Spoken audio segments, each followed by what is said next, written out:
கர்த்தருடைய பரிசுத்த நாமத்துக்கு மகிமையும் கனமும் உண்டாவதாக.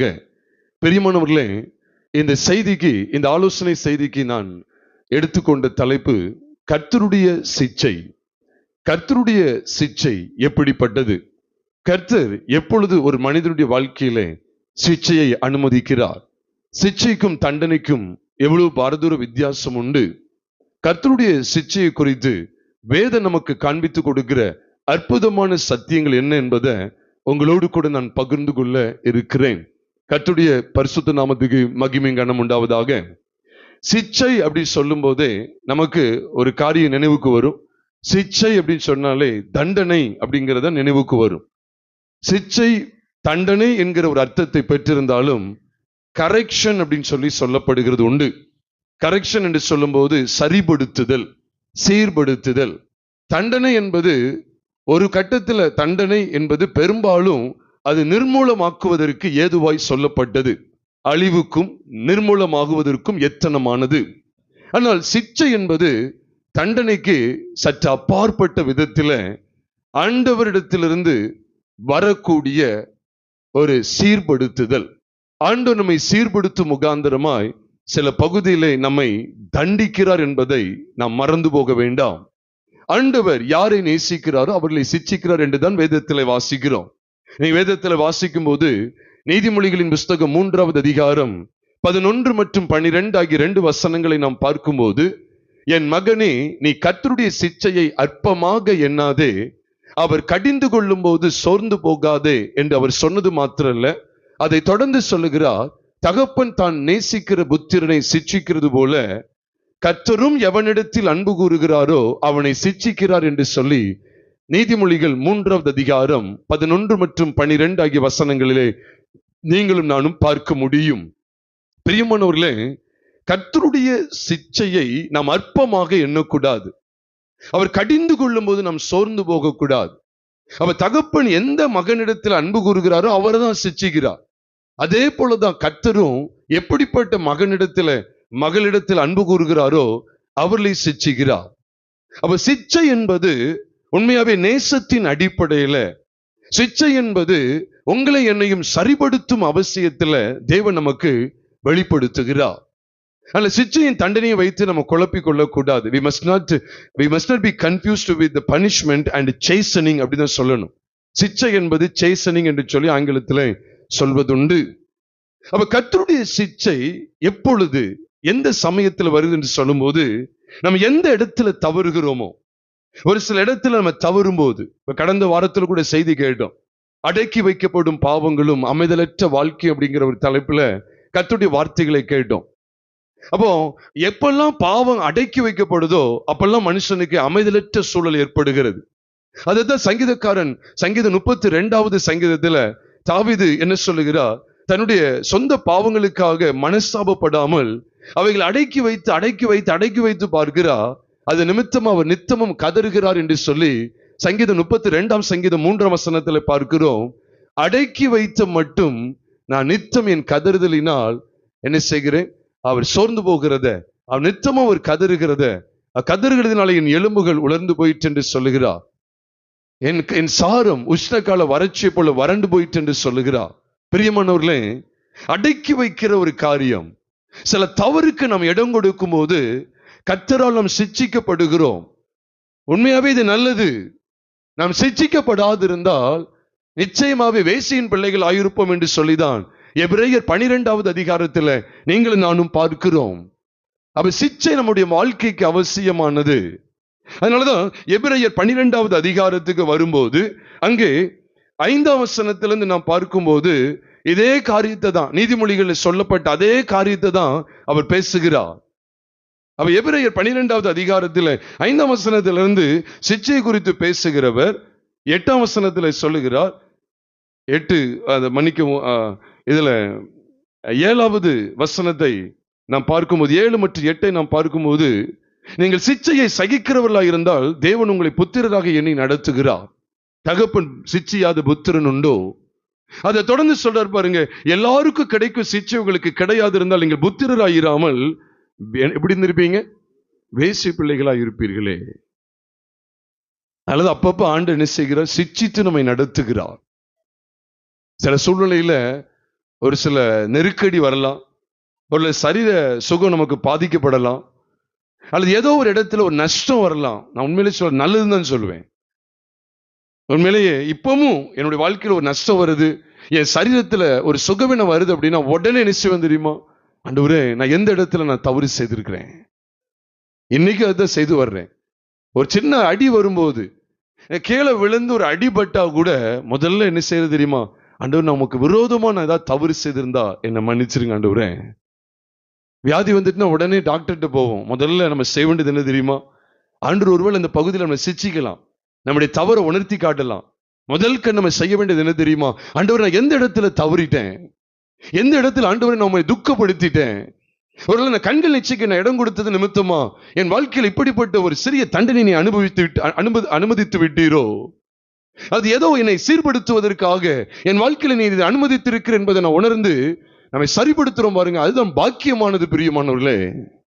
அதுக்காக தான் கர்த்தர் சிட்சிக்கிறார். சிட்சை ஏதோ நம்மளை நிர்மூலமாக்குவதற்கு அல்ல. அப்போஸ்தலன் பவுல் சொல்லும்போது கூட 2 கொரிந்தியர் புத்தகம் 10வது அதிகாரம் 8ஆம் வசனத்துல சொல்லும்போது, உங்களை நிர்மூலமாக்கவல்ல, உங்களை ஊன்ற கட்டுவதற்கு கர்த்தர் எங்களுடைய கரத்தில் எங்களுக்கு அதிகாரம் கொடுத்திருக்கிறார் என்கிற சத்தியத்தை அவர் பேசுகிறத நீங்களும் நானும் பார்க்கிறோம். 2 கொரிந்தியர் 10வது அதிகாரம் 8ஆம் வசனத்தில் பிரியமானவர்களே, அவர் தேவனுடைய சபை நிர்மூலமாக்குவதற்கு அல்ல, அதை கட்டி எழுப்புவதற்கு, அதை ஊன்ற கட்டுவதற்கே தேவன் பிரயாசப்படுகிறார்.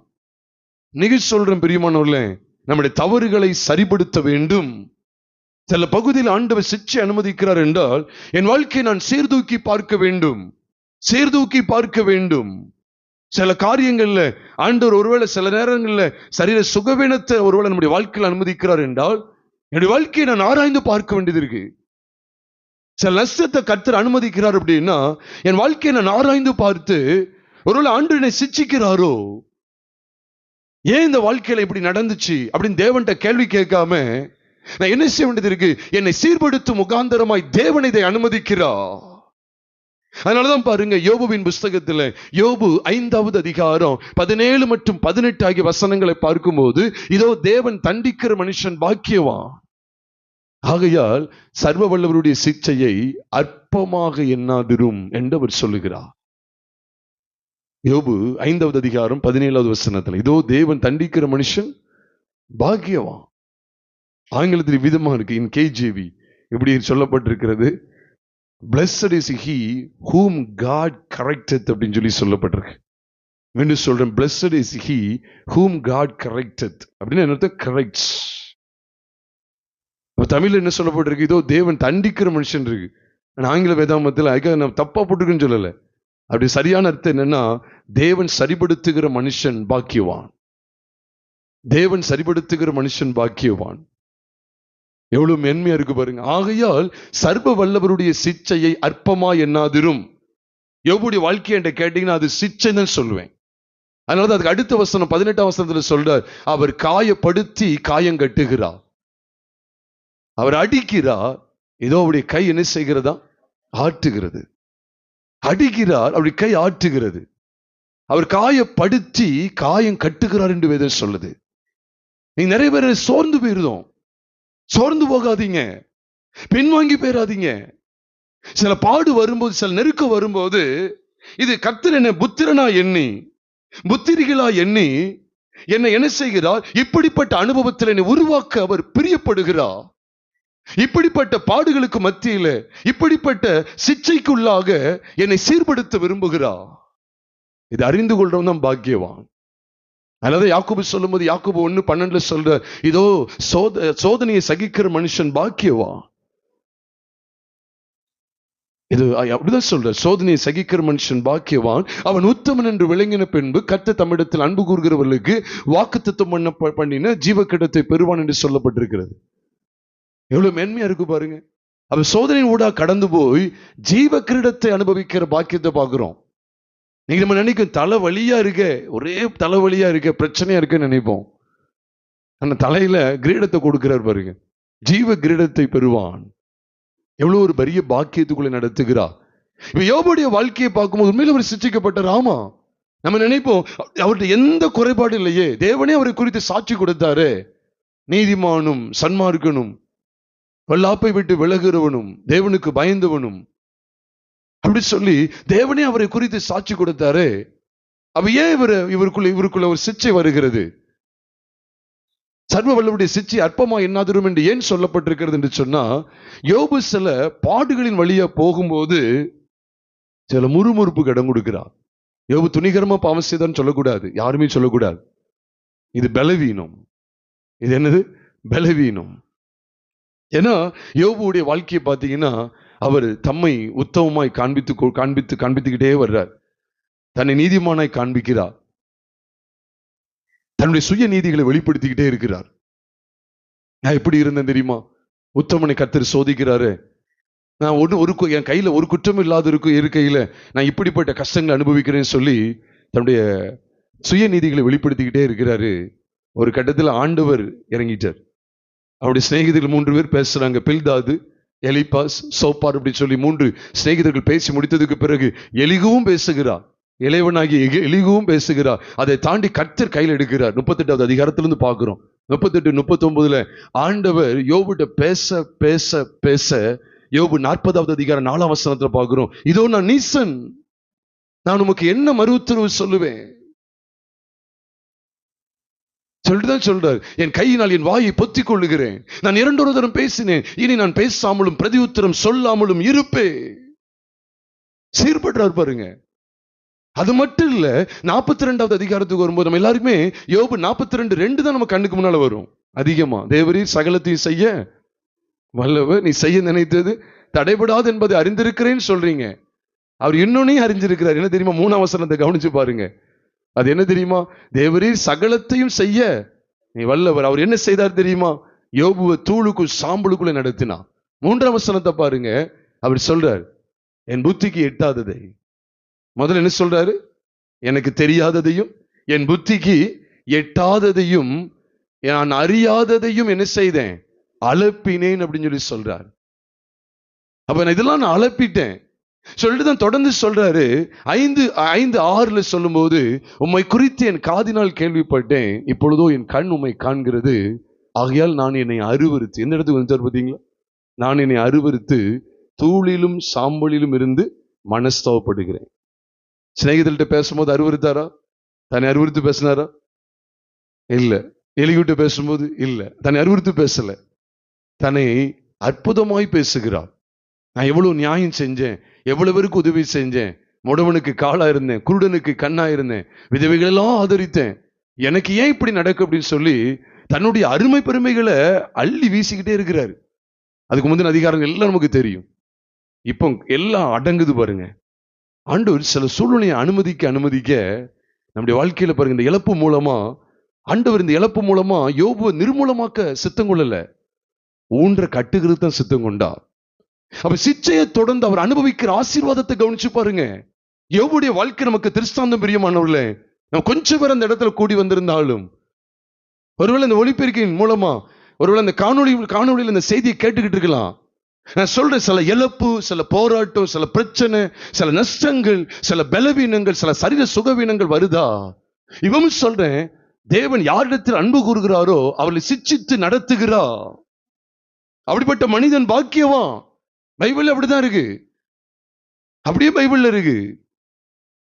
வேதத்தை நீ வாசிச்சு பாருங்க. சங்கீதத்தின் புஸ்தகத்துல சங்கீதம் 94வது சங்கீதம் 12 மற்றும் 13 வாசிக்கும் போது அதுல 11 சொல்லிடுவாரு, மனுஷனுடைய யோசனைகள் வீண் என்று கர்த்தர் அறிந்திருக்கிறாராம். சங்கீதம் 94:11 வசனத்திலிருந்து பார்க்கும்போது 12 சொல்றார், கர்த்தாவே துன்மார்க்கனுக்கு குழி வெட்டப்படும் வரைக்கும் நீ தீங்கு நாட்களில் அமர்ந்திருக்க பண்ணி சிச்சித்து உம்முடைய வேதத்தை கொண்டு போதிக்கிற மனுஷன் பாக்கியவா. நான் இந்த 13 வசனத்தை முன்னாட்கள்ல என்ன செய்வேன்னா தவறாவே எடுத்துக்கொள்வேன். என்னன்னா, யாரெல்லாம் சிச்சித்து அப்படி கண்டிச்சு பேசுறாங்களோ அவங்க பாக்கியவா நினைச்சேன். பைபிள் அப்படி போடல. கர்த்தாவே துன்மார்க்கனுக்கு குழி வெட்டப்படும் வரைக்கும் தீங்கு நாட்களில் நீர் அமர்ந்திருக்க, நீர் தீங்கு நாட்களில் அமர்ந்திருக்க பண்ணி. நீர் தான் கர்த்தர் என்ன செய்யறாரு? தீங்கு நாட்கள் என்ன செய்யறாரு? நம்மள அமர்ந்திருக்க பண்ணி. யாரு அப்படின்னா அப்படி அர்த்தம் தெரியுமா? நீர் தீங்கு நாட்கள்ல யாரை அமர்ந்திருக்க பண்ணி, அடுத்த வசனம், யாரை சிட்சித்து யாரை உமது வேதத்தை கொண்டு போதிக்கிறீரோ அவன் எப்படிப்பட்டவன்? பாக்கியவான். துன்மார்க்கனுக்கு குழி வெட்டப்படும் வரைக்கும் இது ஆண்டவர் என்ன செய்றாரு? நம்முடைய வாழ்க்கையில் அனுமதிச்சுக்கிட்டே தான் இருக்கிறார்.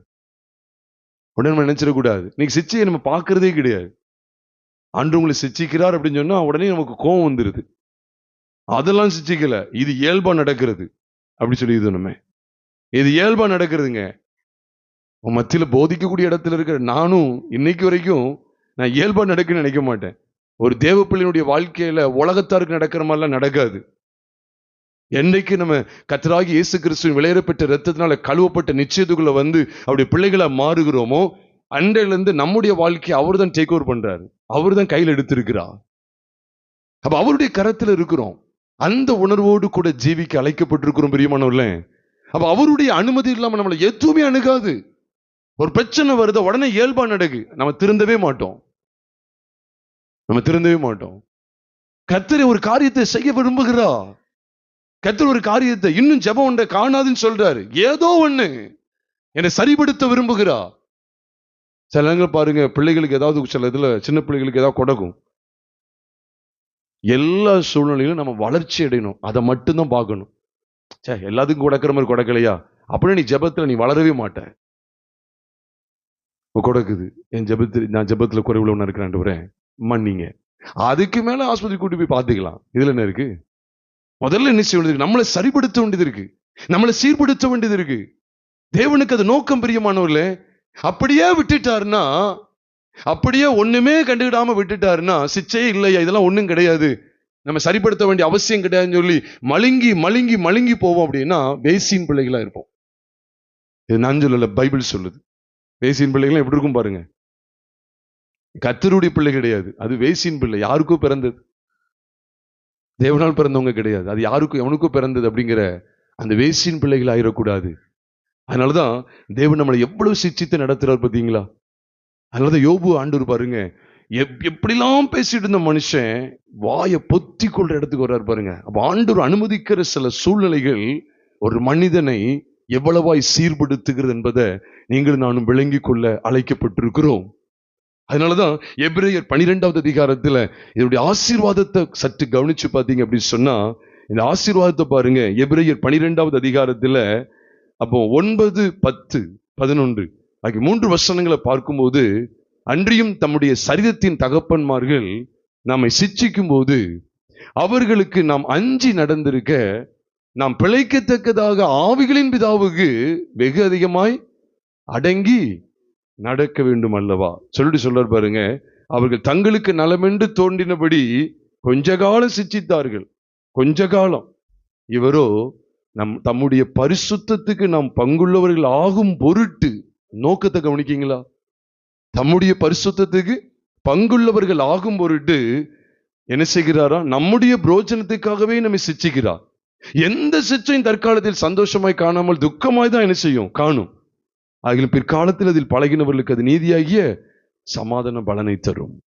அப்ப தேவன் பாருங்க, சிச்சையின் மூலமா நம்மளை வாழ்க்கை எவ்விதமா கட்டி எழுப்ப விரும்புகிறார். நம்ம அநேக வேளை சோர்ந்துடாதீங்க. நான் சொல்றேன், சில சூழ்நிலையில ஒருவேளை வீட்டுல குடும்பத்துல சில ஒருவேளை பொருளாதாரத்துல கூட சில வீழ்ச்சி கூட ஏற்பட்ட மாதிரி இருக்கலாம்.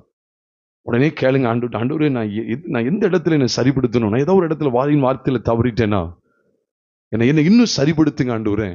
நான் ஏதோ ஒரு இடத்துல நான் தவறிட்டேனா என்னை மன்னிச்சிருங்க. நீங்க எதுக்காக அனுமதிக்கிறீங்க? இது என்ன சூழ்நிலை? ஏதோ ஒரு சில பிரச்சனை வருது, இது எதுக்காக ஆண்டவரே? இதை சரிப்படுத்தி பவுலே சொல்றார் பாருங்க. நம்ம தெரியும், ஆராதனையில கூட நம்ம தியானித்தோமே, சற்று தியானித்தோமே. அந்த 2 கொரிந்தியர் 12வது அதிகாரம் 8, 9, 10, 11 வாசிக்கும் போது, நான் என்னைத்தானே உயர்த்தாதபடிக்கு எனக்கு ஒரு முள் கொடுக்கப்பட்டிருக்கிறது. அவர் சொல்றாரு, அது என்னை கூட்டும் சாத்தானுடைய தூதனாய் இருக்கிறது. இது நீங்கும்படிக்கு 1 தடவை 2 தடவை 3 தடவை விண்ணப்பம் பண்ணி பார்க்கிறாரு. அந்த முள் எடுத்து போட்டாரா? இல்ல. அந்த முள் அப்படி இருக்கு. ஏன்னா என்னைத்தானே நான் உயர்த்தாதபடிக்கு. இவர் உயர்த்துறாருன்னு வச்சுக்கோங்களேன், அந்த முள் அப்படி குத்தும். உடனே இல்ல ஆண்டவரே, நான் என்னை தாழ்த்துறாண்டவரே. அது எப்ப எடுத்து போட்டாரோ தெரியாது. ஆனா கடைசி வரைக்கும் இருந்துச்சு அப்படின்னு சொல்லணும். கடைசி வரைக்கும் இருந்தது. அப்பப்ப கொட்டிக்கிட்டே இருப்பாரு. இல்ல, நீ உன்னை உயர்த்துற. ஒரு அடி கொடுக்கும்போது தான் என்னது தாழ்த்துவோம். ஒரு அடி கொடுக்கும்போது தான் நிறைய நேரங்களில் வீராப்பா பேசுவோம். ஒரு சின்ன தண்டனை கொடுக்கும்போது தான், ஐயோ நான் எவ்வளவு இதா பேசிட்டு ஆண்டவரே, நான் உண்மையிலே நான் நிர்பந்தமான மனுஷன், நான் ஆண்டவரே, என்ன நம்ம தாழ்த்த ஆரம்பிச்சிருவோம். நான் ஒண்ணுமே கிடையாது ஆண்டவரே.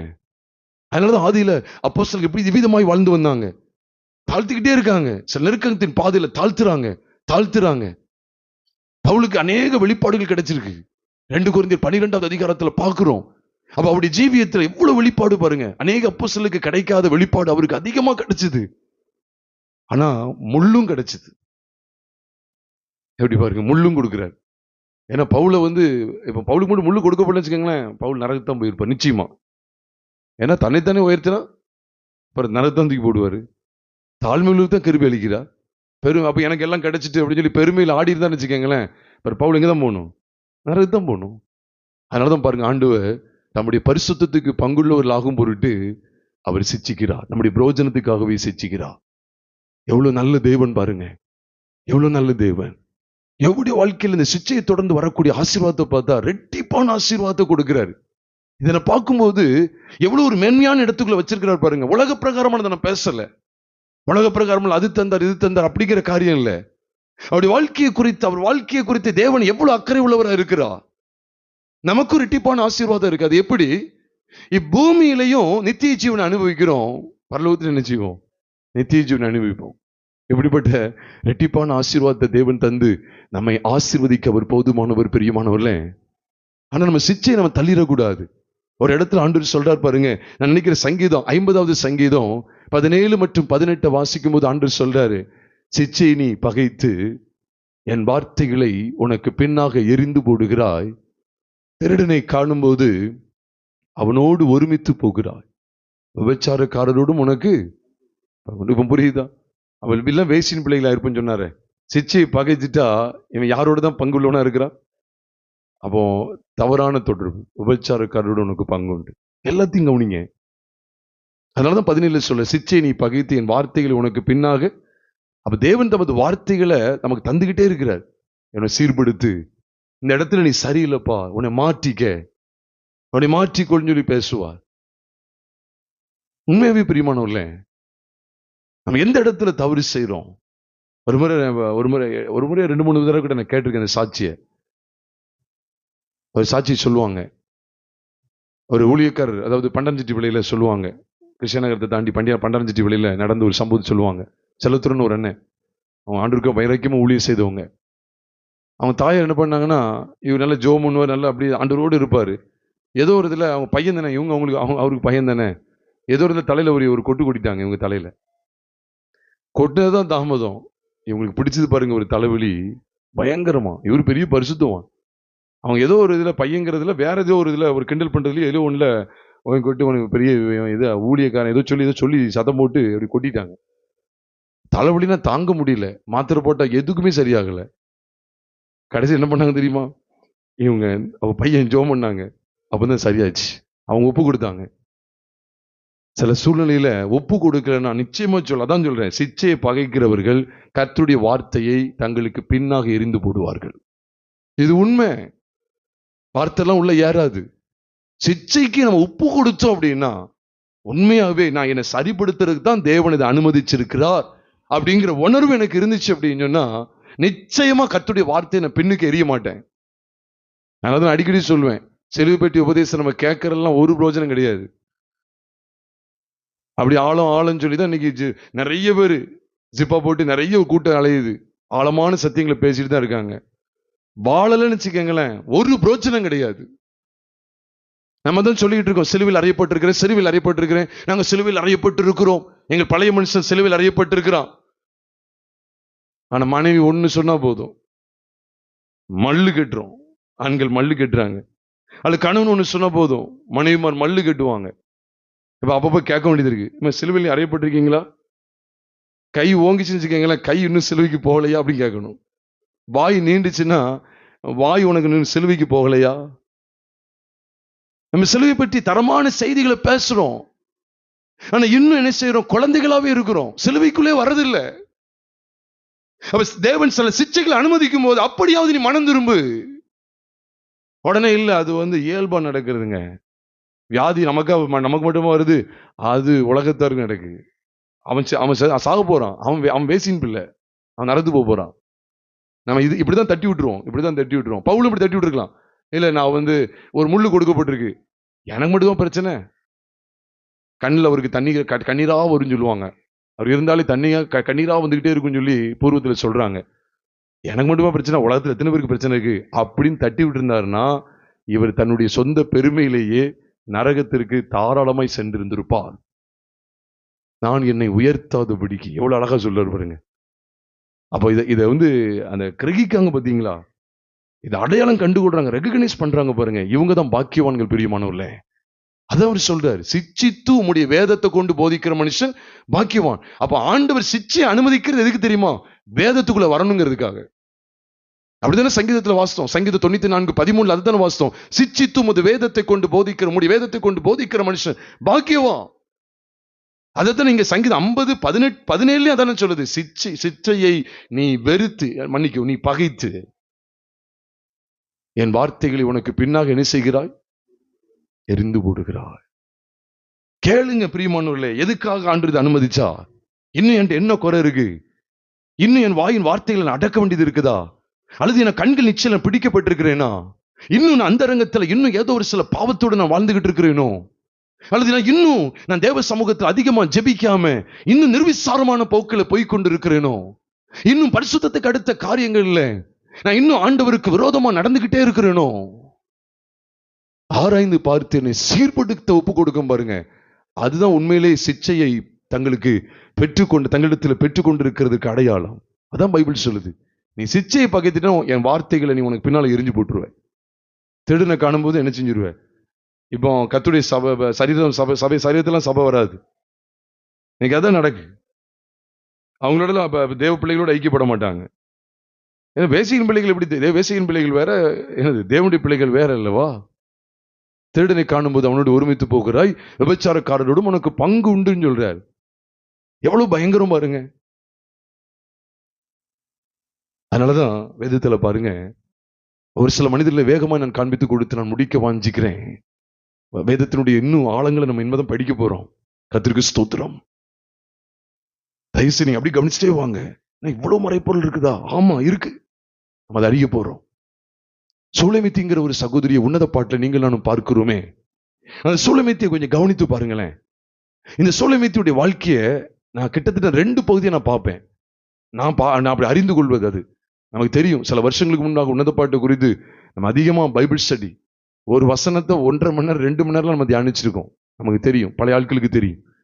அப்ப நம்ம வீட்டுல கூடி வந்தோம், அப்பொழுது இவ்வளோ வசனங்கள் தியானிச்சிருக்கிறோம். உன்னத பாட்டு புஸ்தகத்தினுடைய அந்த புஸ்தகத்தை நம்ம 8 அதிகாரங்கள் 2 பகுதியா பிரிக்கலாம். முதல் 3-4 அதிகாரங்களை பார்த்தீங்கன்னா அந்த மணவாளனும் மணவாட்டிக்கு இருக்கிற ஐக்கியம், அன்பு, உறவு ஒரு குறிப்பிட்ட அளவு இருக்கும். அதுக்கப்புறம் பார்த்தீங்கன்னா ரொம்ப ஆழமா போயிடும். அவங்க ஒவ்வொருத்தரும் அவயவங்களை வர்ணிக்கிறதும் பயங்கர உச்சகடத்துக்கு போயிடுவாங்க. அது ராஜ பந்தியில இருக்கிறார், நான் இங்க இருக்கிறேன், இப்படியே இருக்கும். அப்படியே இதா இருக்கு அதா இருக்குன்னு பார்ப்போம். அந்த அன்பு அப்படியே பெருகி பெருகி பெருகி உச்சகடத்துக்கு போயிடும். இதுதான் நம்ம கிறிஸ்தவ வாழ்க்கைக்கு அவசியமானது. உன்னத பாட்டு 8 அதிகாரம் ஏதோ சாலமோனுக்கும், ராஜாவாகிய சாலமோனுக்கும், ஏதோ ஒரு அந்த காலத்துல வாழ்ந்த, எருசலேமை சுற்றி இருக்கிற ஒரு பட்டணத்துல வாழ்ந்த, ஒரு கிராமத்துல வாழ்ந்த சூலமித்தி என்கிற ஒரு சகோதரிக்கு மட்டும் இல்ல, சூலம் என்கிற அந்த பட்டணத்தில் உள்ள ஏதோ ஒரு சகோதரிக்கு மட்டும் இல்ல, மகளுக்கு அவளுக்கு இடையில இருக்கிற ஒரு உறவை குறித்து சொல்லது நினைச்சிடாதீங்க.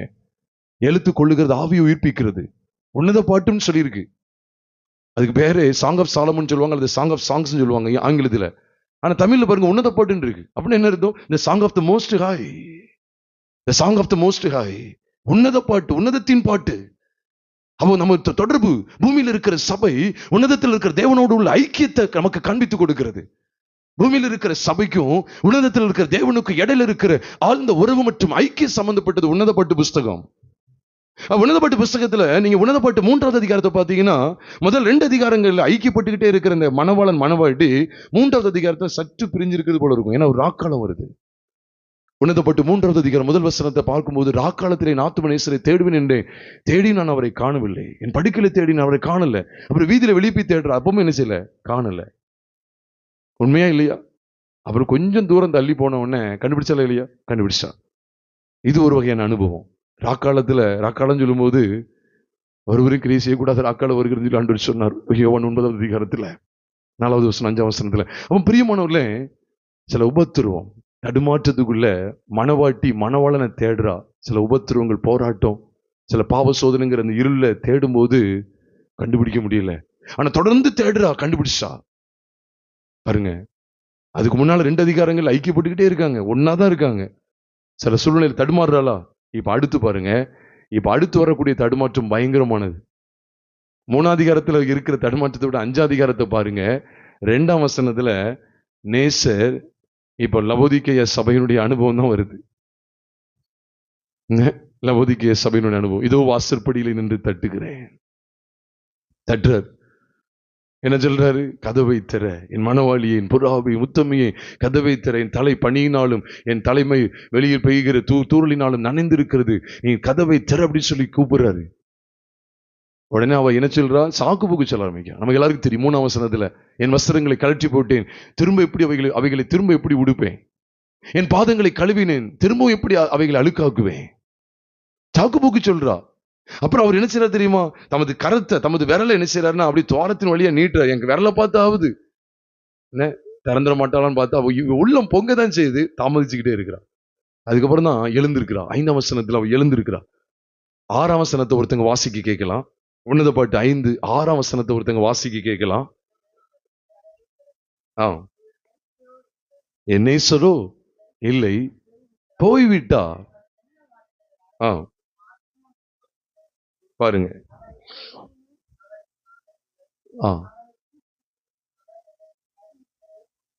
பாருங்க, நிர்விசாரமான வாழ்க்கை. தேவன் கதவை தட்டும் போது, கதவை தட்டுறான்னா நம்ம வீட்டு கதவை தட்டுறான்னு நினைச்சிடாதீங்க, இருதய கதவை தட்டுறான்னு அர்த்தம். இதோ வாசற்படியில நின்று தட்டுகிறேன்.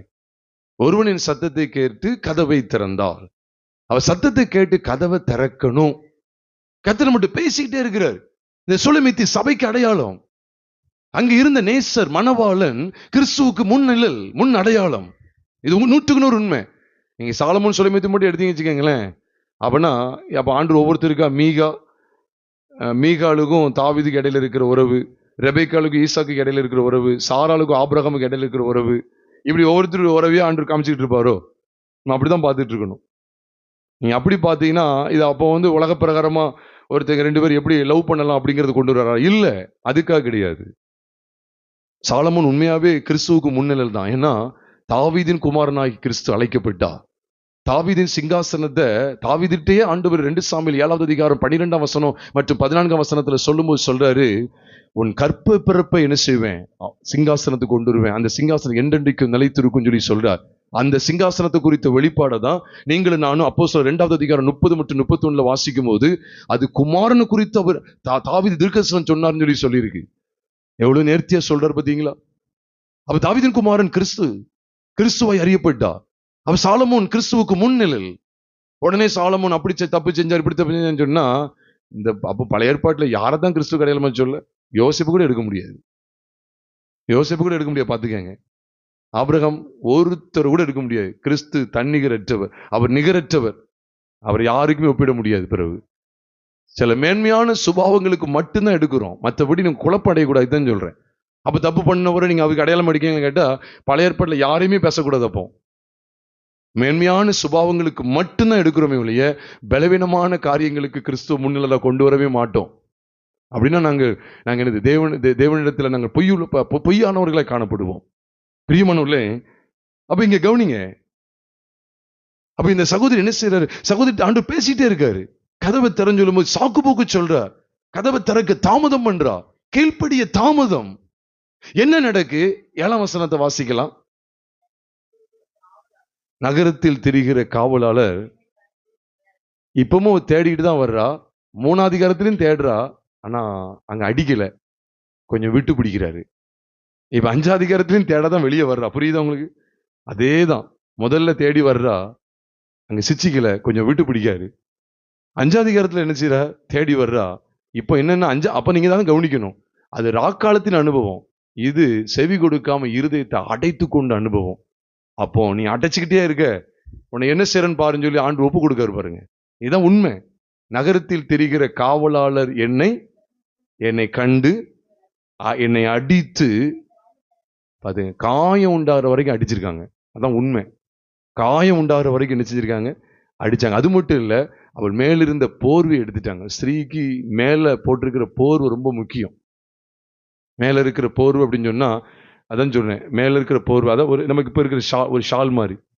இன்னைக்கெல்லாம் ஷால்லாம் கிடையாது. மேல் போர்வை என்னைக்கு அவன் தூக்கிட்டான், அப்படிதான் சொல்லணும். மேல போர்வையெல்லாம் என்னது, மேல் போர்வையெல்லாம் அவன் எடுத்துட்டான். அதனாலதான் வேசின் பிள்ளைகள் அலைஞ்சுக்கிட்டு இருக்கு. அவன் புரியும் நினைக்கிறேன். அடக்க ஒடுக்கமா இருக்க தெரியாது. ஷால்லாம் இப்ப எப்படி வால் மாதிரி பின்னால தூங்கிட்டு இருக்கு.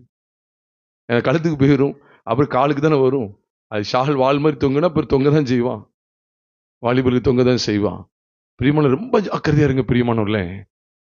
இவன் எவ்வளவு அவமானத்தை சந்திக்க தெரியுமா? ஸ்திரீக்கு மேல் வஸ்து ரொம்ப அவசியம். அந்த போர்வையை தூக்கிட்டாங்க பாருங்க. அவ கிட்டத்தட்ட அந்த இடத்துக்கு போறா. ஏன்னா அந்த காலத்துல ஸ்திரீகள் அந்த காலத்துல நைட்டு நேரம் ஒருவேளை அந்த வெளியில போகும்போது அப்படி வெளியே போறாங்க அப்படின்னா காவல்காரர் நிற்காங்க பார்த்தீங்களா? நம்ம இலட்சம் கூர்க்கான்னு சொல்லிடுவோம். அப்படி காவல்காரர் பார்க்காங்க அப்படின்னா ஒரு மோசமானது தான் சொல்லுவாங்க. மணவாளனை எப்படி வீடு தேடி இருக்கும்போதே அவரை கண்டிருக்கலாம். இவன் நிலைமை எவ்வளவு மோசமாயிட்டு பாருங்க. அடி கிடைச்சது. அவர் காயப்படுத்தி காயம் கட்டுகிறார். இதுதான் சிச்சை. நம்ம பார்த்தோமே யோபு 5:18 பார்த்தோமே, அவர் காயப்படுத்தி காயம் கட்டுகிறார். அவர் அடிக்கிறா, ஏதோ ஒரு கை ஆற்றுகிறதுன்னு சொல்லி பைபிள்ல சொல்லியிருக்கு. பாருங்க, அடி வாங்குறா, காயப்படுத்தப்படுறா, காயப்படுது, வஸ்திரத்தை எடுக்கிறா, அவமானம். அது இதுக்கு மத்தியில் என்ன செஞ்சா தெரியுமா? சோர்ந்து போகலவா? தெரிஞ்சிட்டு அவளுக்கு இந்த அடி காயெல்லாம் எதுக்கு? முதல்ல திறந்திருந்தா அடி கிடைச்சிருக்குமா? முதல்லயே கத்து மயிலே மயிலே அதான் சொல்லுவாங்க, மயிலே மயிலே இறகு போடனா என்ன செய்யாது, போடாது. என்ன செய்யறதுக்கு சில நேரங்களில் பிடுங்க வேண்டியது இருக்கு. மயிலே மயிலே இறகு போடனா தானே என்ன செய்யாது, போடாது. பிடுங்கன்னா என்ன ஆகும்? வலிக்கும். ரத்தம் வந்தாலும் ஆச்சரியப்பட்டதுக்கு இல்லை. அப்ப தேவன் நம்ம மேல அப்ப எவ்வளவு அன்பு உள்ளவரா பாருங்க. நேசத்தை வெளிப்படுத்துறார். மணவாளியே, எவ்வளவு வார்த்தை பார்த்தீங்களா? உத்தமியே, சகோதரியே, உத்தமியே, மணவாளியே, கதவை திற, கதவை திற. எவ்வளவு அவள் அழகா அன்பா கூப்பிடுறாரு. அவ இறங்கவே இல்லை. அந்த இறக போடவே மாட்டுக்கா. இப்ப பிக்கும் போதுதான் அடி காயப்படுத்த படுத்த படுத்த இதை வந்து தேவனுடைய சபை உணரணும் பிரியமானோர்ல. நான் என்னதான் வச்சு முதல்ல சொல்றேன், நான் உணரணும்.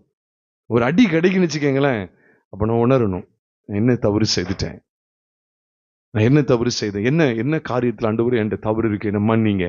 குட்ட மனசு அடிச்சோட ஜீவிக்க சொல்லல, அந்த ஒரு சனப்பொழுது அவ்வளவுதான், என்ன மன்னிச்சிருங்கப்பா, அந்த இடத்துல என்ன சரிப்படுத்திடுதேன்.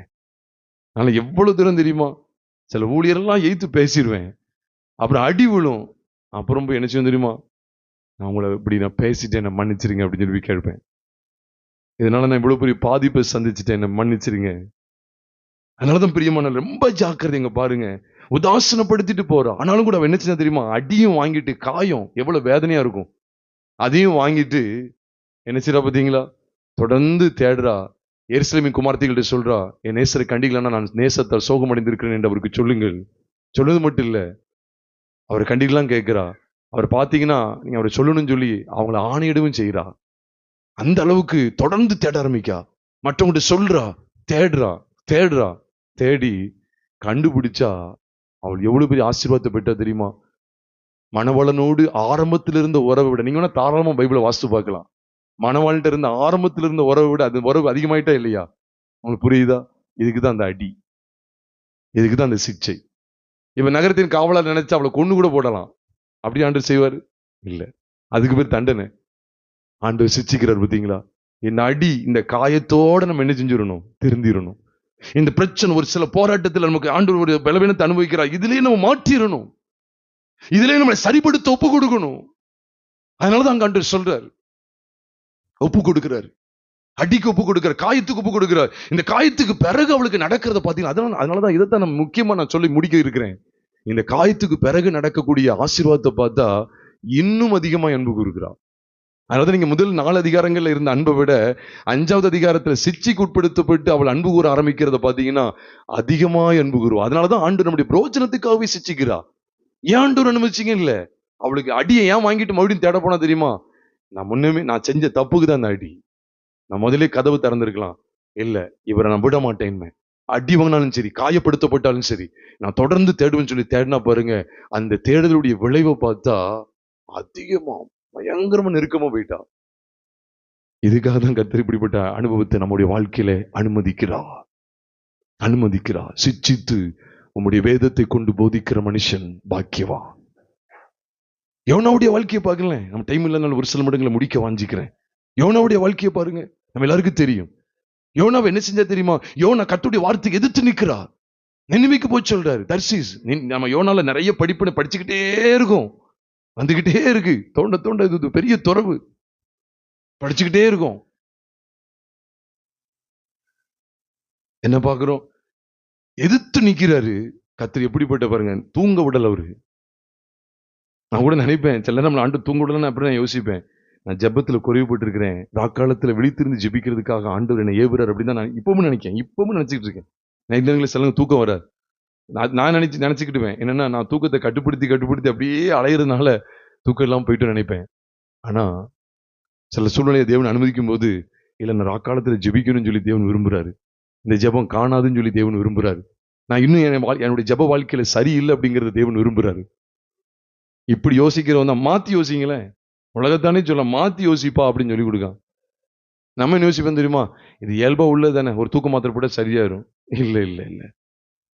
அப்புறம் ஆண்டு உச்சக்கடத்துல பிடிக்கும் போது அங்க ஒத்தாசை இல்லாம ஒருத்தரும் ஒரு கதை நடக்காது அப்படிங்கிற இடத்துக்கு கொண்டு வந்து நிப்பாட்டுவார். அப்படி நிப்பாட்டல நினைச்சுக்கங்களேன், எல்லாம் சுமூகமா நடக்கிற மாதிரி நடந்து எல்லாம் ஜாலியா அப்படி போயிட்டு அப்படின்னா நரகத்துக்கு போயிட வேண்டியதுதான். ஞாபகம் வச்சுக்கங்க. ஆண்டவர் காயப்படுத்தி காயம் கட்டுகிறார். அப்ப யோனாவை பாருங்க, யோனா அவரே பிடிச்சு அப்படி அவருக்கே ஏத்து நிக்கிறான், கீழ்ப்படிய முடியாதுன்னு போயிட்டான். ஆண்டவர் பாருங்க என்ன செஞ்சா தெரியுமா? மீன் வயிற்றுக்குள்ள உப்பு கொடுக்கிறாரு. 3 நாள் இருட்டுக்குள்ள போட்டு எடுக்கிறாரு. வெளிச்சத்தையே காண முடியாது. யோனாவை ஆண்டவர் அழிக்கிறதுக்காக கொண்டு போனாரு. அழிக்க நினைச்சாதான் மீன் வயிற்றுக்குள்ள போறது எல்லாமே ஜீரணமாயிரும். அழிக்க நினைச்சிருந்தா யோனாவும் ஜீரணமாயிருக்கணுமே. இதான் இதுக்கு பேர் தான் சிச்சை. அவனை சரிப்படுத்தி பாருங்க இந்த இக்கட்டுக்குள்ள கொண்டு போறாரு. நீங்க யோசிச்சு பாக்குறீங்களா? இந்த சிச்சைக்கு உட்படுறதுக்கு முன்னால வரைக்கும் இந்த யோனா தனக்கும் பிரோஜனம் கிடையாது, கப்பல்ல பயணம் செய்தவங்களுக்கும் ஒரு பிரோஜனம் கிடையாது, அந்த கொஞ்ச பேருக்கு கூட பிரோஜனம் கிடையாது.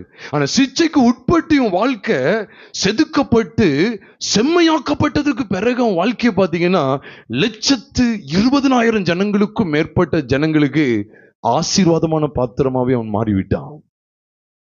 நீங்க சாதாரணமா நினைக்கிறீங்களா?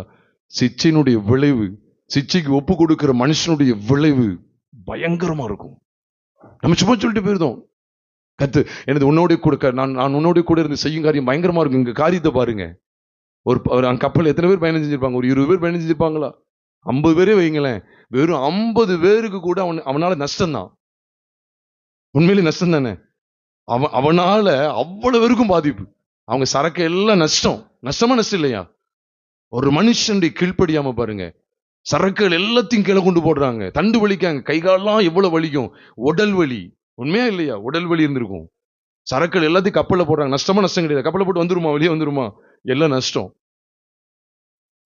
தண்டு வலிச்சு பார்க்காங்க, ஒட்டையிற மாதிரி வருது, சேதம் இருக்கு. அங்க இவனு தூங்க முடியல, எல்லாம் பிடிபட்டுட்டு பெருங்காற்று அலமோதுது, எல்லாருக்கும் நிம்மதியற்ற நிலைமை. இவன் இந்த மனுஷன் சிச்சைக்கு அப்படி ஒப்பு கொடுத்தான் பாருங்க, சரணாயிடுறான். யோனா 2ஆம் அதிகாரத்துல பாக்குறோம். பொய்யான மாயை பற்றி கொள்கிறவர்கள் தங்களுக்கு வரும் கிருபையை போக்கடிக்கிறார்கள். நல்ல ஒரு பாடத்தை கற்றுக்கொண்டான். இப்ப கற்றுக்கொண்டு சிச்சிக்கப்பட்டு வெளியே வந்தா, சிச்சைக்கு உட்படுத்தப்பட்டு செதுக்கப்பட்டு செம்மையாக்கப்பட்ட ஒரு மனிதனுடைய வாழ்க்கையானது எத்தனை பாருங்க 120,000 ஜனத்தையும் தேவனிடத்திற்கு கொண்டு வந்து விட்டது. எவ்வளவு பேருக்கு ஆசீர்வாதம் தெரியுமா? இப்ப அவ்வளவு பேர் என்ன சொல்லுவோம்? ராஜால இருந்து சின்ன பிள்ளை வரைக்கும் என்ன சொல்லும் தெரியுமா?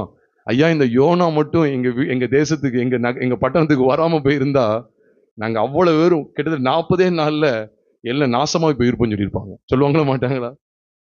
இது எதுக்கு காமிச்சு கொடுக்கறது தெரியுமா? இது கிறிஸ்துவின் விளையாட பெற்ற உயிர்த்தெழு சாயல் எல்லாமே இருக்கு, நான் இல்லைன்னு சொல்லல, எல்லாம் உண்டு.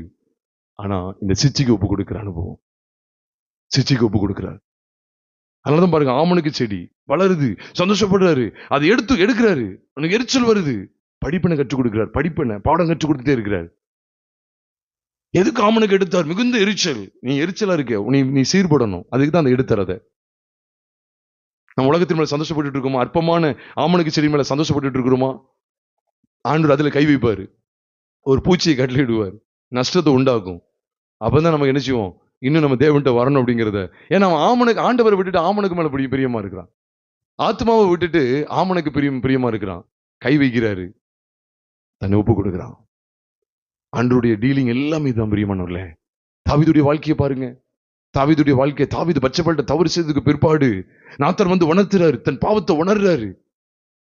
எவ்வளவு சிச்சை தெரியுமா? பிறந்த பிள்ளைய தேவனை அடிக்கிறாரு, அது கேவலப்பட்டு செத்தே போயிட்டு, கேவலப்பட்டு கிடக்கு, தேவனால் அடிக்கப்பட்டுட்டு. தாவீது சுதாரிச்சிட்டாரு. இது எல்லா வீட்லயும் நடக்கிறதானே? இல்ல. 7 நாள் உபவாசம். நீ தாராளமா வீட்டுல போய் வாசிப்பேன், டைம் என்னால நான் வேகமா போறேன். 2 சாமுவேல் 12வது அதிகாரத்துல 7 நாள் உபவாசம் போட்டார். ஏன்?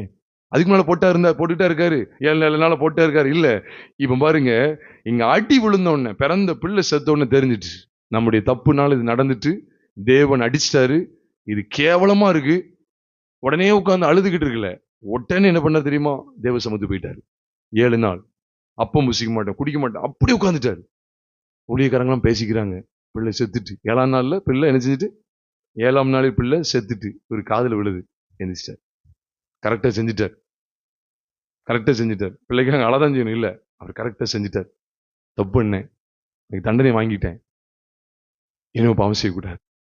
சீர்படுத்துறாரு. இந்த சிச்சைக்கு பிறகு பாத்தீங்கன்னா, அம்னோனை பற்றிய விஷயத்துல சிச்சைதான், அடி கிடைக்கி, இவன் செஞ்ச தப்புனால. உண்மை பிரியமானவர்களே, 11வது அதிகாரத்துல பச்சைப்பட்ட தவறு செய்த நிமித்தமா 13வது அதிகாரத்துல அம்னோன் கதை முடிஞ்சது. 18வது அதிகாரத்துல அப்சலோம் கதை முடிஞ்சது. தாமார் கரைப்பட்டுட்டா. 16வது அதிகாரம், 2 சாமுவேல் 16வது அதிகாரம், நான் நேரம் வேகமா போறேன். 16வது அதிகாரம் கடைசி 3 வசனங்களை வாசித்து பார்த்தா, இவன் வந்து ஒளிப்படத்துல செஞ்ச காரியத்தை அப்சலோம் தாவீதினுடைய 10 மறுமணியாட்டு இடத்துல சூரியனுக்கு முன்னால செய்யறான். எவ்வளவு பயங்கரம் பாருங்க. அடி, இதெல்லாம் சிச்சை. தாவீதை கொல்றதுக்கு இல்ல, தாவீதை சீர்படுத்துறதுக்கு. இது கிடைச்சுக்கிட்டே இருக்கு. இதுக்கு உட்படுத்தப்பட்டு அது மட்டும் இல்ல, 2 சாமுவேல் 16வது அதிகாரத்துல சீமை வரை தூஷிக்கான், கற்களை கொண்டு எறிகிறான், மண்ணள்ளி தூக்கி போடுறான். பொறுமையா இருக்கிறாரு. தெரிஞ்சிடுச்சு, நான் பண்ண சேட்டைகளுக்கு என்னது, இதெல்லாம் நடக்கட்டும், கர்த்தர் கட்டளையிட்டு இருக்கிற, அமைதியா இருங்க. சரியாவின் குமாரே, உங்களுக்கு எனக்கு என்ன, நீங்க அமைதியா இருங்கன்னு சொல்லிட்டாரு. இப்படியே போய்கிட்டு இருந்தா, ஒரு பட்டணத்துக்கு ராஜாவான இருந்த மனுஷன், எப்ரோன் என்கிற ஒரு பட்டணத்துக்கு 7 வருஷம், வெறும் 7 வருஷம் 6 மாசம் ராஜாவா இருந்தான்னு சொல்லி 2 சாமுவேல் 5வது அதிகாரத்துல பாக்குறோமே. அதுல இருந்த மனுஷன் 19வது அதிகாரத்துக்கு வந்தா சமஸ்த இஸ்ரவேலுக்கும் அவர் ராஜாவா இருந்தார். 33 வருஷம். உங்களுக்கு புரியுதா? சிச்சைக்கு உட்பட்டு கர்த்தருடைய வேதத்தினால் போதிக்கப்படுற மனுஷன் பாக்கியவான்கிறத இங்க கவனித்து பாருங்க. 2 சாமுவேல் 5வது அதிகாரத்துல ஒரு குறிப்பிட்ட பட்டணத்துக்கு தான் நான் உங்கள்கிட்ட கேட்க, ஒரு பட்டணத்துக்கு தலைவனா இருக்கிறது பெரிய காரியமா, அல்லது ஒரு பெரிய தேசத்துக்கு, அநேக பட்டணங்களை உள்ளடக்கிய ஒரு தேசத்துக்கு ராஜாவா இருக்கிறது பெரிய காரியமா? தேசம் பெருசு. 7 வருஷம் பெருசா, 33 பெருசா? யார்கிட்ட கேட்ட, சின்ன பிள்ளை கேட்ட சொல்லிடும். அப்ப 7 வருஷம் 6 மாசம் தான். ஆனா இந்த சிச்சைக்கு உட்பட்டு உருவாக்கப்பட்டா, இது தாவீது கூட தெரியாது. அடுத்து 33 வருஷம் வச்சிருக்காரு. நான் எப்ரோன்ல இருந்தேன், எங்க இருக்க போறோம், ராஜா பதவியே முடிஞ்சு போச்சு கூட நினைச்சிருக்கலாம். ஆண்டவர் எதுக்கு ஆயத்தப்படுத்துறாரு பாத்தீங்களா? எதுக்கு செதுக்கிட்டு இருக்கிறார் தெரியுதா? ஆனா தாவீது சரணடைஞ்சார், ஒப்பு கொடுத்தார். நீங்க அதுதான் விஷயம். சிச்சைக்கப்பட்டிருக்கிறதுக்கு ஒப்பு கொடுங்க, சிச்சைக்கு ஒப்பு கொடுத்துருங்க. ஆமாண்டவரே, தவறு இருக்கு. அவன் தாவீது அனுபவிச்சதெல்லாம் பாருங்க. அந்த பாவத்துக்கு பிறகு அனுபவிச்செல்லாம் பார்த்தா தாங்கொன்னா துயரம் அடுத்து நடந்துகிட்டே இருக்கு. இது வீட்டுல பிள்ளைகள் சாகுறாங்க. கிட்டத்தட்ட பார்த்தா அந்த சின்ன பிள்ளையும் சேர்த்து பார்த்தா 3 பிள்ளை செத்துச்சு. அம்னோன், அப்சலோம், பிறந்த பிள்ளை செத்து போகுது. எவ்வளவு பயங்கரம் பாருங்க. ஏன்னா அவனை சீர்படுத்துறாரு. நீ இன்னும் என்னை தேடணும், இன்னும் நீ என்னை கிட்டி சேரணும், நீ விலகி இருக்கிற, நீ இன்னும் கிட்டி சேரணும், இன்னும் நீ கிட்டி சேரணும். ஆண்டவர் பேசிக்கிட்டே இருக்கிறாரு, உணர்த்த அதுக்கு ஒப்பு கொடுத்துக்கிட்டே இருக்கிறாரு. தேவனை பாடி மகிமைப்படுத்துறாரு, தேவனை இன்னும் கிட்டி சேர்றாரு. இந்த தவறு நிமித்தம், தவறு நடந்த போதும், இந்த தண்டனை கொடுக்கப்பட்ட போதும், சிச்சை வந்த போதும் தேவனை விட்டு விலகல, சோர்ந்து போகல, இன்னும் நெருங்குறாரு. நெருங்க ஒரு பட்டணத்துக்கு தலைவனா இருந்த, ராஜாவா இருந்த மனுஷன் எத்தனை பட்டணங்கள் பாருங்க. ஒரு தேசத்துக்கு ராஜா போயிட்டா. 7 வருஷம் 6 மாசம் எங்க இருக்கு, 33 வருஷம் எங்க இருக்கு பாருங்க. மேன்மையா இல்லையா? இது யோனாவுடைய வாழ்க்கையில் நடக்கு. கொஞ்சம் பேருக்கு கூட பிரயோஜனம் கிடையாது. 120,000 பேருக்கும் பிரயோஜனம் ஆறார். எப்ப தெரியுமா? இந்த சிச்சைக்கு உட்பட்டு உருவாக்கப்படும் போது, சீர்படும் போது. தாவீதை பாருங்க, யோனாவை பாருங்க, ஏன் சூலமித்திய பாருங்க. சூலமித்தி அதே சூழ்நிலை தான். அதுக்கு முன்னால இருந்த அந்த நெருக்கத்தை விட அதிகமான நெருக்கத்துக்குள்ள போயிட்டா. மகா மேன்மையான இடத்துக்குள்ள போயிட்டா. முதலாவது பிரகாரத்துல இருந்த மாதிரி இருக்கு. அதுக்கு ஒரு பார்த்தா மகா பரிசுத்தத்துக்குள்ள போன மாதிரி ரொம்ப நெருக்கமா போயிட்டாங்க. அப்ப தேவன் எதுக்காக சிச்சிக்கிறா? நம்மளை சீர்படுத்த மட்டும் இல்ல, ஸ்திரப்படுத்த, இன்னும் அதிகமான மேன்மையாய் நம்மளை பயன்படுத்த அவர் சிச்சிக்கிறார் பிரியமானவர்களே. அதனாலதான் எபிரேயர் 12வது அதிகாரம் 5:6 அன்றியும் சொல்லி எழுதுறார். என் மகனே, கர்த்தருடைய சிச்சை அற்பமா எண்ணாதே, அவர் கடிந்து கொள்ளும்போது சோர்ந்து போகாதுன்னு சொல்றாரு. எங்க இருந்து எடுக்கப்படுற வசனம் தெரியுமா? அதை மட்டும் நான் சொல்லி நான் முடிக்க வாஞ்சிக்கிறேன். எங்க இருந்து எடுக்கப்படுற வசனம் தெரியுமா? நீங்க எபிரேயர் 12வது அதிகாரம் 5:6 பாக்குறீங்களே. அப்புறம் சொல்றாரு, தகப்பன் தான் நேசிக்கிற புத்திரனிடத்தில் அன்பு கூறுகிறாரோ, தான் நேசிக்கிற புத்திரனை சிச்சிக்கிறது எப்படியோ, அப்படியே கர்த்தரும் எவனிடத்தில் அன்பு கூறுகிறாரோ அவனை சிச்சிக்கிறான்னு பாக்குறமே. ஒரு கையில எபிரேயர் 12 வச்சுக்கோங்க, இன்னொரு கரத்துல நீதிமொழிகள் 3வது அதிகாரம் 11, 12 கொஞ்சம் கவனிங்க. நீதிமொழிகள் 3, 12, 11, 12 கவனிச்சுக்கங்க, வச்சுக்கோங்க. அப்ப இந்த வசனங்களை தான் எபிரேயருக்கு என்ன செய்றாரு? கொண்டு வராரா இல்லையா? நீதிமொழிகள் 3, 11, 12 கையில வச்சுக்கோங்க. அதுல உள்ளது தானே இங்க எபிரேயர் 12, 5, 6 கொண்டு வர்றாரு இல்லையா?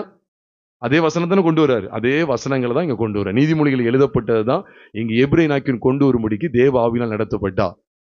ஏன் கொண்டு வந்தார் தெரியுமா?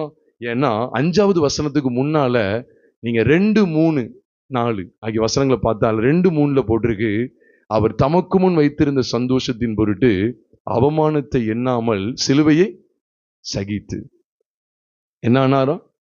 சிலுவையை சகித்து தேவனுடைய வலது பரிசத்தில் வீற்றிருக்கிறார். அப்போ குமாரனுடைய பாடுகளை கொண்டு வர்றார். உடனே நினைச்சாங்க, அப்ப குமாரன் அப்ப பிதா சிச்சித்தாரா? உடனே அப்படி ஒரு கேள்வி வந்துடக்கூடாது. அவர் சொன்னா, இந்த பாத்திரம் என்னை விட்டு நீங்க கூடுமானால் என்னை விட்டு நீங்கட்டும், அதிலும் என் சித்தத்தின் முடியல முடியும் சித்தத்தின் முடி ஆக்கணும் சொல்லி பிதாவின் சித்தத்துக்கு ஒப்பு கொடுத்தா. நான் கேட்கிறேன், அப்ப இயேசுவான எதுக்கு நீ அனசனம் பெற்ற? அப்படி பாவத்துக்காகவா? இல்ல, நமக்கு மாதிரி காமிக்கிறதுக்காக, நம்முடைய பாவங்களுக்காக. அது ஒரு நிழல் ஆட்டம். அது மட்டும் இல்ல, தேவ நீதியை நிறைவேற்றணும், அதையும் காமிக்கிறாரு. அவ இயேசு கிறிஸ்து ஞானசனம் பெற வேண்டிய அவசியம் இல்லைல்ல. நம்மளுமே ஞானசனம் பெறணுமா? யோவான் பாவமன்னிப்புக்கு ஞானசனம் கொடுத்தாரு. அப்ப அவர் எப்படி ஞானசனம் பெற்றார்? அதனாலதான் சொல்றேன், நமக்கு ஒரு மாதிரியாக காமிக்கிறார். இங்கே அப்படிதான், அவரும் சிச்சிக்கப்படுறதுக்கு ஒப்பு கொடுக்கப்பட்டாருங்கிறத அவர் காமிச்சு கொடுக்கிறார். உடனே நம்ம நினைச்சிடக்கூடாது, அப்ப அவர் குறைவுள்ளவரா நினைச்சிடக்கூடாது. அப்ப நான் ஒரு வசனம் இப்படி இருக்கு, எபிரேயர் 2:10 இப்படி இருக்கு, எடுக்க வேண்டாம். எபிரேயர் 2:10 தம்மாலையும் தமக்காகவும் சகலத்தையும் உண்டாக்கினவர் அநேகம் பேரை அவருடைய மகிமையில கொண்டு வந்து சேர்க்கையில் அவருடைய ரட்சிப்பின் அதிபதியை உபத்திரவங்களினாலே பூரணப்படுத்துகிறது அவருக்கு ஏற்றதா இருந்ததுன்னு வாசிக்கிறோம். எபிரேயர் 2:10 அவருடைய ரட்சிப்பின் அதிபதி யாரு? கிறிஸ்துவ உபத்திரவங்களினாலே பூரணப்படுத்துறாராம். அப்ப உபத்திரப்படுறதுக்கு முன்னால் அவர் பூரணப்படாம இருந்தாருன்னு சொல்லிடுவீங்களா? இதெல்லாம் நமக்கு மாதிரி. அவரும் நம்மை போல மனுஷனா என்ன செஞ்சாரு? இந்த பூமியில இருந்தா. உடனே நம்மளை போய் பாவம் செஞ்சுக்கிட்டு இல்ல. அப்ப எதுக்கு காமிச்சு கொடுக்காருன்னு உங்களுக்கு புரியுதா? அவரும் ஒரு பூரணத்தை நோக்கி தான் பயணிக்கிறார். நமக்கும் என்னதான். அதனாலதான் நம்முடைய பிரோஜனத்துக்காகவே அவர் சிச்சிக்கிறார். அப்போ அவர் கடந்து பாடுகள் வழியா போறார், நம்மளும் போகணும்னு சொல்றார். எல்லா விதத்திலும் சோதிக்கப்பட்டாரு, நம்மளும் சோதிக்கப்படுறோம். உடனே அவர் சோதிக்கப்பட்டு பாவத்தை கொடுத்து ஒப்பு கொடுத்தாரு, அப்படி இல்லை. அதனாலதான் நீங்க சிச்சையை பார்க்க வேண்டிய பிரகாரம் பார்க்கணும். அப்ப குமாரனுடைய பாடு, மரணம், உயிர்த்தறதுல காமிச்சு கொடுத்துட்டு பாருங்க, இங்க அவர் பாடு அனுபவிச்ச மாதிரி இருக்கு. அதே வசனம் 2ஆம் வசனத்துல போட்டு இருக்கு, தேவனுடைய வலது பரிசுல வீட்டு இருக்கிறாராம், சிங்காசனத்துல இருக்க போடலையா? அவ இங்க பாடு அனுபவிச்சு இருந்த மாதிரி இருக்கு, அங்க சிங்காசனத்தை. அப்ப சிங்காசனத்துக்கு தான் அவர் என்ன செய்றாரு? இந்த பாடுகளுக்கு உட்படுத்தப்படுறாரு. நீங்க நமக்கு சிங்காசனத்துக்காக தான் இந்த பாடு, இந்த உபத்திரவம், இந்த நெருக்கம். நீங்க ஒப்பு கொடுக்கல அப்படின்னா, அப்படி சிச்சிக்கிறார், இந்த சிச்சிக்கு ஒப்பு கொடுக்கல அப்படின்னா, நிச்சயமா சொல்றேன், இந்த உலக வழக்கத்துல சொல்லுவாங்க, நீ உருப்படவே மாட்டேன்னு சொல்லுவாங்க. அதுதான் நிச்சயம். ஏன் இங்க குமாரனை கொண்டு வந்துட்டு இங்க அன்றியும் ஏன் எழுதுறாரு தெரியுமா? அப்ப நீங்க அங்கேயும் பாத்தீங்கன்னா குமாரன் வருவார மாட்டாரா? அங்கேயும் குமாரன் வர்றாரு. நீதிமொழிகளையும் கவனிச்சு பாருங்க. எபிரேயர் 12:5 அன்றியும் என் மகனே கர்த்தருடைய சிச்சை அற்பமா என்னதுன்னு இருக்கு. அப்ப அதுக்கு முந்தின வசனங்களை யாரை குறித்து பார்க்கிறோம்? குமாரனை குறித்து பார்க்கிறோம். அதுக்கு முந்தின அதிகாரத்தை பார்த்தா எபிரேயர் 11 விசுவாச வீரர்களின் பட்டியலை குறித்து பார்க்கிறோம். அநேகர் இப்படிப்பட்ட பாடுகள் வழியா கடந்து சென்றிருக்காங்க. அங்க தாவீதும் அறிவிக்கப்படுறாரு. அப்ப இங்கேயும் கவனிச்சு பாத்தீங்கன்னா 9ஆம் வசனம், அதாவது நீதிமொழிகள் 3:9 வாசித்தீங்கன்னா, உன் பொருளாலும் உன் எல்லா விளைவின் முதற் பலனாலும் என்ன செய்? கர்த்தரை கனம் பண்ணு. அப்பொழுது உன் களஞ்சியங்கள் பூர்ணமாய் நிரம்பும், உன் ஆலைகளில் திராட்சரசம் புரண்டோடும் சொல்லி எழுதப்பட்டிருக்கு. அது என்ன? உன் பொருளாலும் உன் எல்லா விளைவின் முதற் பலனாலும் கர்த்தரை கனம் பண்ணு இருக்கே. அதை சொல்லிட்டு தானே இங்க 11ஆம் வசனத்துக்கு இங்க வர்றாரு. இங்க வர்றாரு, என் மகனே நீ கர்த்தருடைய சிச்சை அற்பமானது. அப்ப இதே காரியத்தை அங்கே இருக்கு. அது என்ன? முதற் பலன். முதற் பலன் எல்லா உன்னுடைய எல்லா சகல விளைவினுடைய முதற் பலனையும் என்ன செஞ்சிரு? அதை வச்சு கர்த்தர் கனம் பண்ணிருன்னு சொல்றார். அப்ப பிதாவை மகிமைப்படுத்துறார் யார்? குமாரன். எப்படி? முதற் பலனை வெளிப்பட்டு பிதாவை மகிமைப்படுத்துறார். உண்மையா இல்லையா? அவனவன் தன் தன் வரிசையில் உயிர்ப்பிக்கப்படுவான். முதற் பலனானவர் கிறிஸ்துன்னு சொல்லி 1 கொரிந்தியர் 15:23 வாசிக்கிறேன். எடுக்க நேரம் இல்லை, குறிச்சு வச்சுக்கங்க. 1 கொரிந்தியர் 15:23 இருக்கு. குமாரன் மரித்து உயிர்த்தெழுந்து எங்க போறாரு? யாருடைய சிங்காசனத்துக்கு போறாரு? சொல்லுங்க. தேவனுடைய சிங்காசனத்துக்கு போறாரு. அப்படி வலது பரிசுக்கு போறாரு. அப்ப அவர் முதற் பலன் ஆனாரா இல்லையா? போட்டிருக்கு. மீண்டும் அழுத்தம் கொடுக்கிறேன். 1 கொரிந்தியர் 15:23 போட்டிருக்கு. அழகா போட்டிருக்கு, நேர்த்தியா போட்டிருக்கு. அவனவன் தன் தன் வரிசையில் உயிர்ப்பிக்கப்படுவான். முதற் பலனானவர். அப்ப முதற் பலன் யாரு? கிறிஸ்து. சகல விளைவினுடைய முதற் பலன் யாரு? அன்னைக்கு பாவம் 10ல் 1 கொடுக்கணுமோன்னு நினைச்சிட்டு பரிதபிச்சுக்கிட்டு இருக்காங்க. இங்க 10ல் 1 யார்ட்டையும் கேட்க மாட்டோம். அது பழைய உடன்படிக்கையோட முடிஞ்சு போச்சு. அது 10ல் 1 கொடுக்கலாம். 10ல் அப்ப 1ல் பாதி காவாசி ஒண்ணுமே கொடுக்காட்டாலும் இருக்கலாம். இங்க பணம் காசு பேசப்படாது. அவங்களுக்கு புரியுதா? ஜனங்கள் எப்படி எடுக்காங்க தெரியுதா உங்களுக்கு? அப்ப எபிரேயர் 12ல் 5:6 மட்டும் நம்ம கவனிக்க கூடாது. அப்ப அந்த 5:6 எப்படி கொண்டு வர்றாரு? அன்றியும் கொண்டு வர்றாரு. அப்ப அதுக்கு முன்னால யாரை பத்தி எழுதுறாருன்னா முதற் பலனை பத்தி பேசுறாரு. அவர் தமக்கு முன் வைத்திருந்த சந்தோஷத்தின் பொருட்டு அவமானத்தை எண்ணாமல் சிலுவையை சகித்து தேவனுடைய சிங்காசனத்தில் வீற்றிருக்கிறார். இதை காமிச்சு கொடுத்துட்டு தான் பாவத்துக்கு எதிரான போராட்டத்துக்கு ரத்த சிந்தலைன்னு சொல்றாரு. ரத்த சிந்தும்படி போராடலேன்னு சொல்றாரு. இதை காமிச்சு கொடுத்துட்டு தான் அன்றியும் என் மகனே. அப்ப நீதிமொழிகளை எழுதுனதை இங்க கொண்டு வந்ததுக்கு முகாந்திரம் உங்களுக்கு புரியுதா? குமாரனை காமிச்சு கொடுக்கிறாரு. என்னைக்கும் இந்த சிச்சைக்குள்ள நம்ம ஒப்பு கொடுப்போம். எப்போ ஒப்பு கொடுக்க தெரியுமா? குமாரனுடைய பாடு மரணம் உயிர்த்தெழுதலை பற்றிய விசுவாசம் இல்லைன்னா நம்மளால சிச்சைக்கு ஒப்பு கொடுக்கவே முடியாது. அதுக்கு ஒப்பு கொடுக்க முடியாது, அதை ஒப்புக்கொள்ள முடியாது. ஐயா என்னையா முதல்ல பேசாம இருந்தீங்க சிலுவை பற்றி, நீங்க எங்க சுத்தினாலும் இங்கதான் வருவீங்களா? ஆமா, என்ன வசனத்துல அப்படிதான் இருக்கு. ஞானி சாலமோன் ஞானிக்கு வெளிப்பாட பாருங்க. உன் பொருளாலும் உன் விளைவின் என்ன போட்டிருக்கு? எல்லா உன்னுடைய விளைவின் எல்லா முதற் பலன்களாலும். அப்போ இஸ்ரவேல் ஜனங்கள் எடுக்கிற எல்லா இது உருளை சோளம், இது கோதுமை எல்லாம் வச்சுக்கோங்களேன், கம்பு கும்பு எல்லாம் வச்சுக்கோங்க, எல்லா விளைவு ஆடு மாடு எல்லாத்துலயும் முதற் பலனை அப்படி கொண்டு வரும்போது இந்த முதற் பலன் அனைத்துமே யாரதான் காமிக்கி? கிறிஸ்து. சொல்லுவாங்க பிரசவ வேதனாலே மரண வேதனைன்னு சொல்லுவாங்க. செத்துதான் பிழைக்கிறது. அதான் குமாரன் எப்படி பாருங்க, முதற் பலனா வெளிப்பட்டு இருக்கிறார். மரித்தோரில் அவர் முதற் பலனாய் வெளிப்பட்டார். அப்ப எதுக்காக இந்த முதற் பலனை கொண்டுதான் நீங்க கர்த்தரை கனம் பண்ணணும். இந்த முதற் பலனை கொண்டுதான் சொல்றாரு, சிச்சை நீ அற்பமா எண்ணாதிரு, அவர் கடிந்து கொள்ளும்போது சோர்ந்து போகாத. நீங்க இந்த முதற் பலனுக்கு இடம் கொடுக்கறது கிடையாதுங்க இன்னைக்கு. இதனால கர்த்தரை கனம் பண்றது இல்ல. அதனாலதான் நமக்கு பாருங்க, நீங்க இங்க பார்க்காதீங்க, முதல்ல பாருங்க பழைய ஏற்பாட்டுல பரிசுத்தவான்ல எபிரேயர் 11 சொல்லி கொடுக்கிறாரு. அவன் கடந்து வந்த விதத்தை சொல்றாரு. அதுக்கப்புறம் சொல்றாரு, நம்மளை குறித்து பேசுறாரு. ஆகையால் மேகம் போன்ற இத்தனை திரளான சாட்சிகள் நம்மை சூழ்ந்திருக்க பாரமான யாவற்றையும் நம்மை சுற்றி நெருங்கி நிற்கிற பாவத்தையும் உதறி தள்ளிவிட்டு விசுவாசத்தை துவக்கிறவர் முடிக்கிறவருமாய் இருக்கிற இயேசுவை நோக்கி நமக்கு நியமித்திருக்கிற ஓட்டத்தில் பொறுமையோடு ஓடக்கடுவோம். இதை சொல்லிதான் சொல்றாரு, அவர் தமக்கு முன் வைத்திருந்த சந்தோஷத்தின் பொருட்டு அவமானத்தை எண்ணாமல் சிலுவையை சகித்து. இன்னைக்கு சிலுவை வந்துட்டு போராட்டம் வந்துட்டு என்னால சகிக்க முடியல. இன்னைக்கு எதுக்காக? குமாரனை அந்த இடத்துக்கு கொண்டு போகணும். நம்மளே என்ன செய்யணும்? பரிசுத்தத்துக்கு பங்குள்ளூர்ல கொண்டு போகணும். புரியுதா? இந்த வெளிச்சத்துக்குள்ள வந்துருங்க பிரியமானவர்களே.